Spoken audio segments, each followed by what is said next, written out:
Creative Power, Volume 2, Chapter 6, The Laws of Invention. Having accumulated a sufficient store of idea, image, and materials selected according to the principle of probable value in your work of constructive imagination, with the intent of achieving your definite purpose and definite ideal, and having classified these materials according to logical order or special relations of use, etc., you are now ready to proceed to the task of combining, adjusting, adapting, and creating these materials into new images, ideas, or concepts according to new plans of association, correlation, or coordination.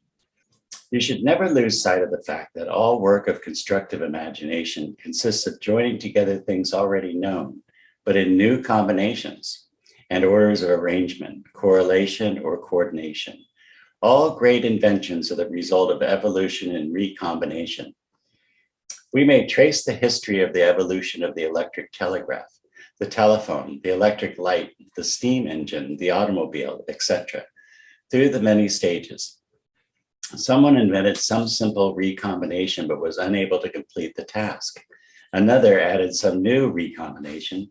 Still another discovered an improvement, and so on until at the last, some inventor, by a bold stroke of constructive imagination, effected a more complete recombination, adding some new and important combinations, and the invention was perfected. No, not perfected fully, for after many years, other improvements were added, and the single thing grew into greater perfection. In the Field Museum in Chicago, at one time, were exhibited a series of models showing the evolutionary history of the locomotive. From the simplest and crudest beginning, the invention was traced along the course of its history, each decided improvement being shown. It was almost impossible at first to realize that the crude contrivances, the clumsy machines representing the first attempts, were the actual ancestors of the latest and most improved types of the modern locomotive, but such was the fact. In this connection, it is interesting to note that some of these earlier types were as truly the ancestors of the automobile as of the locomotive.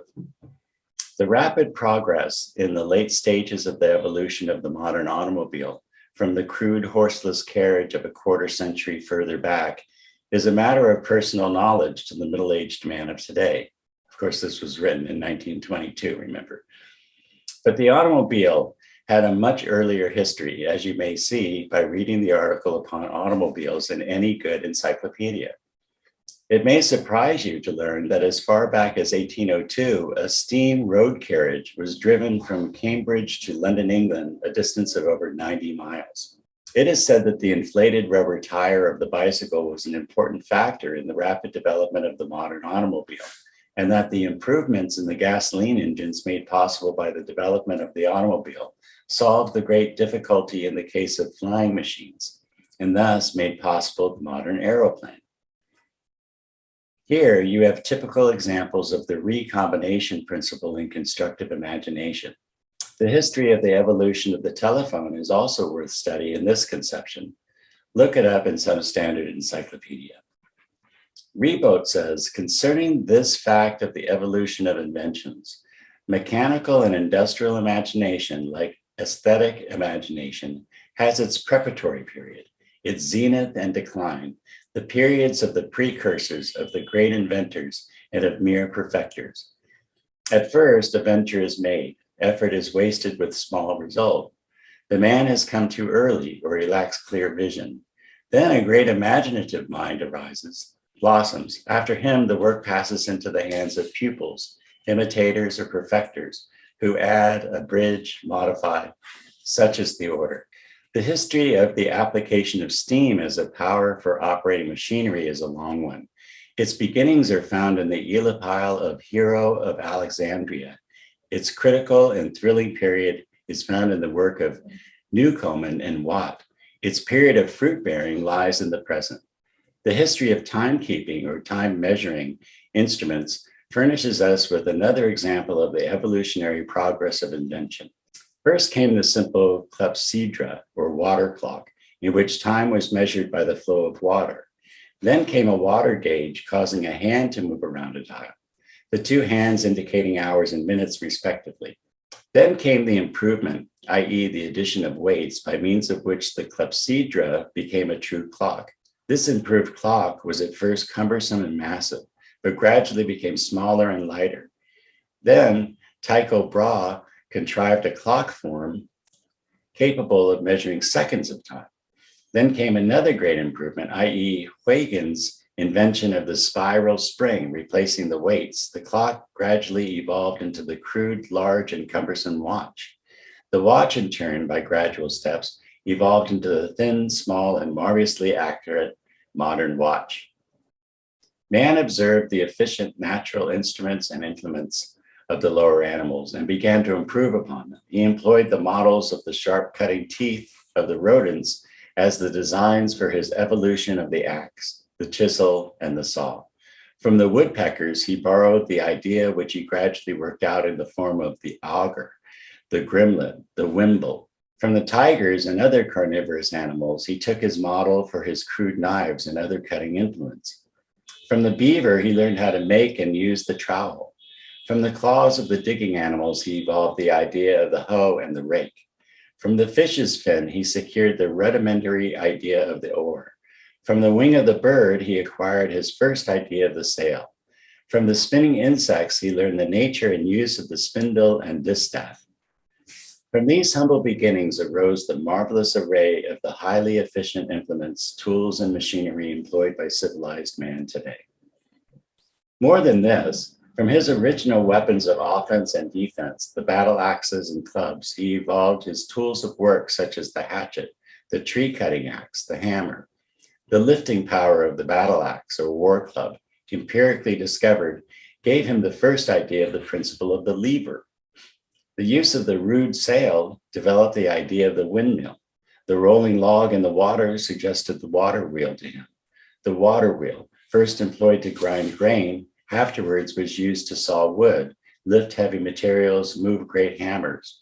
From these rude applications of natural power, he gradually developed the higher and more complex forms now in common use. The use of the horse and the ox to pull trees and logs, itself an adaptation, gradually evolved into the use of these animals to pull chariots and wagons. These, in turn, were the beginnings of the motor vehicles of today. Riebaud says, every invention, great and small, before becoming a fixed and realized thing, was first an imagined idea, a mere contrivance of the brain, an assembly of the new combinations or new relations. In inventions, man has imagined to a great extent. By the very law of the complexity of inventions, all inventions are found to be grafted upon one another. In all the useful arts, improvements have been so slow and so gradually wrought that each one of them passed unperceived without leaving its author the credit for its discovery. The immense majority of inventions are anonymous. Some great names alone survive.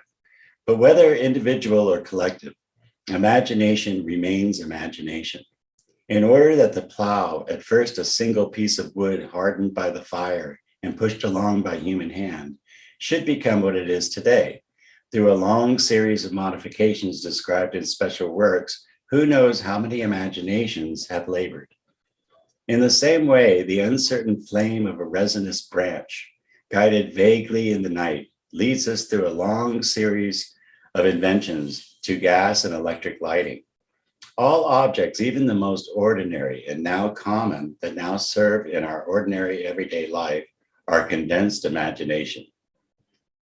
One is impressed by the striking analogy between the processes of invention, as just described, and the process of grafting in horticulture.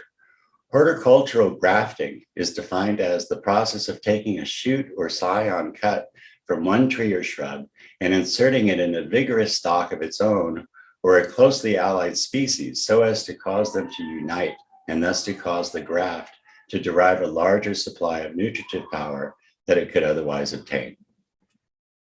By reference to the history of any invention, we have given actual illustrations of several.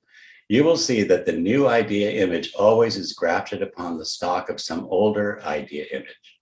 The new contrivance is the graft of a new contrivance upon an earlier contrivance, either of nature or of man. Nature also is seen to proceed in the same way in her processes of creative evolution. Bergson tells that creation and evolution are but two names for the same universal creative process. All creation is evolution, and all evolution is creation. He says, a great creative process is in progress, sweeping everything along in its course. The actual present is all existence gathered up in this creative process. The past is also gathered up into it, exists in it, is carried along in it as it presses forward toward the future. It is an unceasing becoming which preserves the past and creates the future. It is a creative evolution, a process in which past, present, and future are involved. Psychologists and philosophers alike are in agreement concerning the fundamental fact that even the highest forms of constructive imagination are dependent upon the raw materials of reproduced sense experiences, and that constructive imagination can build only with these materials, for it has no others with which to build. But this fact has been overemphasized, in some cases to even such an extent that the term creative has been tacitly denied to even the highest activities of the constructive imagination. This particular view is too often presented as the whole truth, the other half of which must be supplied in order to perfect the whole. We ask you to consider the following statements in expressing and illustrating the opposing viewpoints, for we wish you to perceive the truth in both of its aspects and thus see the thing as it is. Thought from the first of these two respective viewpoints furnishes the report that even the most efficient constructive imagination is tied to the stake of perception by a cord of greater or less strength. In this view, the imagination is held to be entirely dependent for its working materials upon the perceptions arising from sense experience. Those holding to this view argue that because of this fact, the imagination is not truly a creative power, that inasmuch as it does not create its own materials and must draw its materials from outside of its own realm, it does not truly create, but merely puts together in more or less new combination the materials which it obtains from its without. Say these reasoners, the imagination is entirely dependent upon outside materials for its constructive work. It is limited to the materials obtained through the experience of its owner or those of others. These thinkers point out that the imagination is like a builder who uses the material of a disorderly pile of bricks in order to build a fine home, or like the watchmaker who puts together the numerous parts of the intricate timekeeper, or like the artisan who, employing masses of metal, makes an engine, a sewing machine, a bicycle. Carrying this idea to its logical conclusion, we may say, as one writer points out, thus, a painting is a mere combination of forms and colors, an oratorio of sounds, an epic poem of words or ideas previously existing in the mind.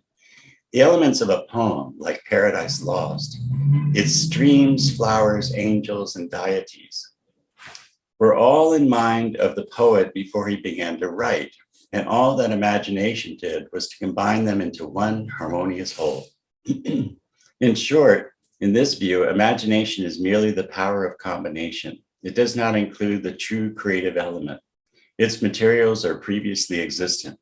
Thought, from the second viewpoint, furnishes a somewhat different report, its argument being more or less of a nature of what in legal procedure is known as demurrer. A demurrer, in plain language, asks the question, well, even admitting that what you say is so, what of it? The demurrer asks judgment on this point, whether the matter alleged by the opposite party, even assuming it to be true, is sufficient in law to sustain the action or the defense, as the case may be. Say this set of reasoners, we admit that the imagination does not create something out of nothing, and that its creative work is performed by combining, arranging, adapting, or weaving the raw materials furnished by perception, apperception, and experience. But is this not true of all other kinds of creative work of which the human mind has any knowledge? Does the human mind know of anything having been made from nothing? Can it form a conception of any such happening? Is not the term creative a statement of the act of putting together, combining, manufacturing, making, composing, constituting something from other things? If this be so, and it is beyond question true, then the opposing side is merely quibbling over the meaning of a word and not dealing with facts.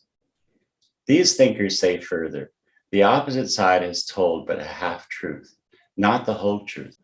That which is withheld is as important as that which has been stated. Every work of art, every process of reasoning, every product of hand, brain, reason, imagination, or their combinations is a composition, a joining, a fusing, a welding, a putting together. Sounds are combined in music.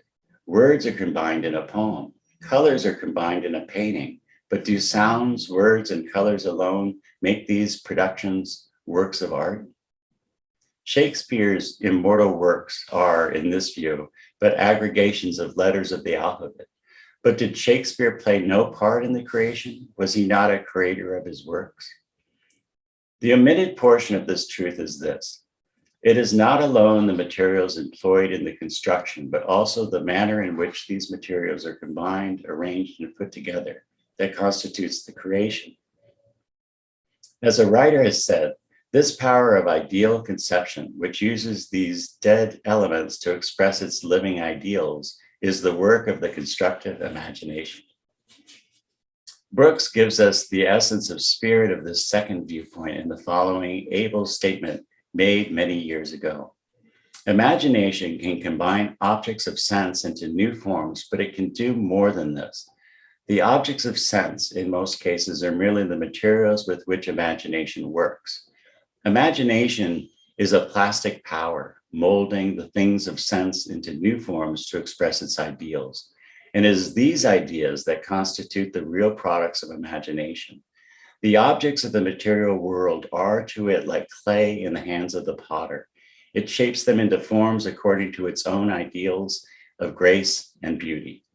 He who sees no more than a mere combination in the great creations of the imagination misses the essential element and elevates into significance that which is merely incidental. You will readily see that here, as in many other cases, the truth of the matter is found only in the reconciliation of the two opposing sides. Each side voices a half-truth. The whole truth is found by uniting the two halves.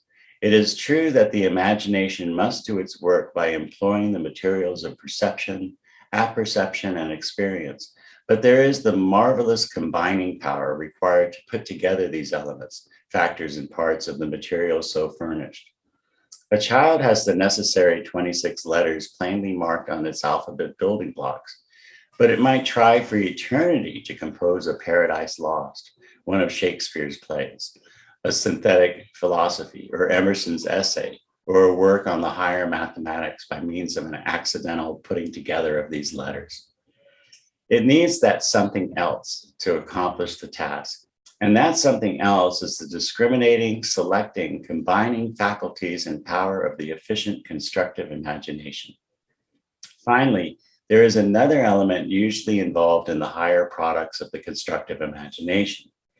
In the processes of the constructive imagination, just as in many of nature's subtle processes, the work of creation is accomplished, not by mere more or less purposive setting in place of separate bits of material, as for example, in the building of a toy house with the materials of building blocks, or of a card house with the pack of playing cards. There is often rather a fusing of material and its subsequent hardening, as for instance in the fusing of copper, tin, and zinc into the new metal called bronze, or the crystallization of the particles of water into ice. Water is created from particles of oxygen and hydrogen, but these two elements become fused by chemical action and really form a new substance, not merely a put together mixture. Thus, things may be put together in such a subtle way as to constitute a new thing differing from either of its constituents.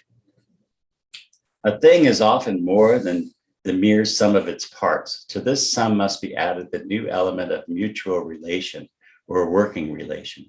This new element figures largely in the creative process of constructive imagination. Thus, King Milanda's chariot in the ancient Buddhist story consisted not alone of its several parts, but also of the arrangement, mutual relations, and working unity of those parts. These last mentioned elements being supplied by the constructive imagination of the designer of the chariot. Again, the color green is composed of yellow and blue. Yet green is a true color, differing from either of its compositive parts or from both of them when not united. Rebo says, all creation, whatever great and small, shows an organic character. It implies a unifying synthetic principle.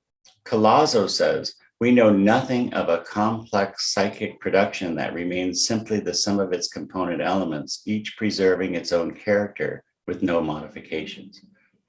The nature of the components disappear in order to give birth to a novel phenomenon that has its own and particular features.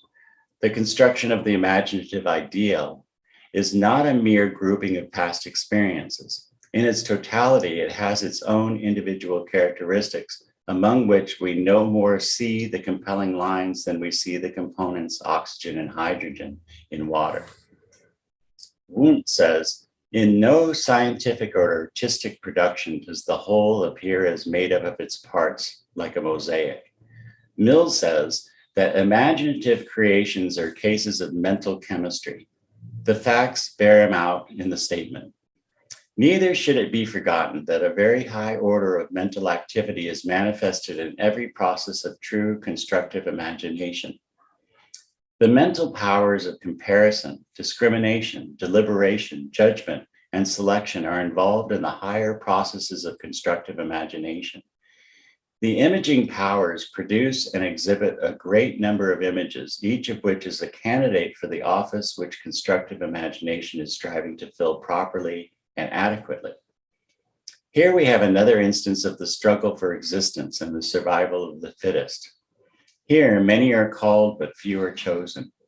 Image after image is produced, examined, tested, and then either rejected or else either tentatively or permanently accepted. The processes of comparison, deliberation, discrimination, selection, and judgment are manifested in constructive imagination as truly as in the processes of the will. Constructive imagination selects its material quite as truly as does the builder of houses or bridges. Imperfect material is rejected, and doubtful material is subjected to a test or experiment. Constructive imagination is not at the disposal of every image that appears in its field of mental vision. Instead, it exercises its power and prerogative of choice and decision as truly as do reason and will. In fact, the presence of logical thought is manifest in the higher processes of constructive imagination, the two classes of mental activities being so closely interwoven in many cases that it is quite difficult to distinguish between them. Reason scrutinizes closely the images which present themselves as candidates for admission to the inner chambers of the mind. Many appear, but few are accepted. Only those are admitted which comparison determines to be fitted for the requirements of the purpose occupying the field of attention. As a writer says, the inventor never thinks harder than when he is comparing his images with each other and rejecting the unfit. Thought also enables him to change an image in conformity with a certain plan. Another says, the predominance of the exact logical processes establishes from the outset the difference between the imaginative dreamers and the imaginative thinkers. Wundt indeed goes still further when he lays down the rule that imagination is in reality a thinking in particular sense ideas. As such, it is the source of all logical or conceptual thought. And a leading teacher says, the man who does not think in images will never be a clear thinker, and those who are compelled to follow him are to be pitied. Thus, you see that just as in your logical thought, you should avail yourself of the power of constructive imagination, so in the processes of constructive imagination, you should always endeavor to coordinate the power of logical thought with those of the strictly imaginative faculties.